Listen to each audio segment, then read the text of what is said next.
Mtunda na Koyangala, mchezaji aliochaguliwa kuwa man of the match ndio huyo hapa, anamuita Halidi Hoza. Hivi ni vipaji vya mpira vinavyopatikana jimbo la Bumbuli.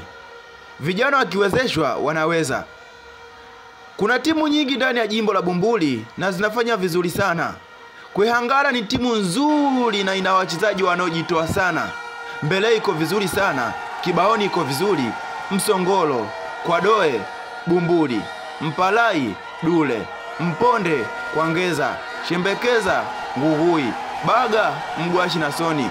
Hao wote ni wa moto sana, wakipewa hamasa na viongozi wetu. Tutashuhudia vipaji vingi sana ndani ya jimbo la Bumbuli. Jimbo la Bumbuli tuna timu nzuri, ushindani ni mkubwa na malengo yetu ni kufanya vizuri.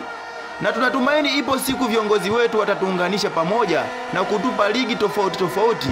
Na viongozi wetu wategemea kuona ligi ni ngumu na ina ushindani mkubwa mno. Lakini pia mimi ni mmoja wapo wa mashabiki wakubwa wa timu ya Koyangala Halmashauri.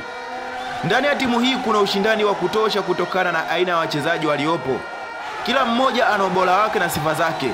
Kila mchezaji amejipanga kufanya vizuri kila anapopata nafasi ya kucheza ili kufika malengo, na naamini timu ya Koyangala tutafanya vizuri zaidi msimu huu na kuwapa furaha mashabiki wa Koyangala.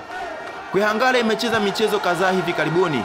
Mchezo wa kwanza wakicheza na Kibaoni, mchezo mwingine na timu kutoka Kwadoe, wakicheza na timu nyingine kutoka Msongolo, lakini matokeo yalikuwa sio mazuri sana na hayajatulizisha. Maana tulikuwa tumaini letu kila timu tunayokutana nayo inakula goli zisizopungua zaidi ya 5. Koyangala tuna timu nzuri, tuna kikosi kizuri, kikosi kinachosifika kwa wapenzi wa mpira na kina mashabiki wengi sana. Koyangala Halmashauri tuna timu nzuri, tuna wachezaji wazuri, tuna makocha wazuri. Lushoto Bumbuli, Msongolo Kibaoni, Kwadoe Kwengeza, Mponde Mpalai, Kwemiungu Funta, Shembekeza Nguhui, Kwabosa, Kwangeza, hao wote hata kwa tunaweza kuwafunga bila shida. Mimi nitakuwa shabiki wa mwisho kuamini Koyangala hii timu haitafika finali. No. Naamini kabisa kama tutaacha kucheza kwa kurelax na kucheza bila kiu, tutafika mbali. Timu inahitaji kucheza kama ilivyocheza baada ya kufungwa goli la kwanza. Siku zote tunatakiwa kuingia uwanjani tukiwa tumefungwa goli 1-0. Hivyo mechi inapoanza tu tunatafuta goli la kusawazisha. Hiyo ndio mentality itatubeba kupiga pasi nyingi bila kwenda kushambulia goli la mpinzani. Haiwezi kutusaidia. Kama kuna mtu anafikiri hii timu ya Koyangala itafeli, mpe pole, waambie waje.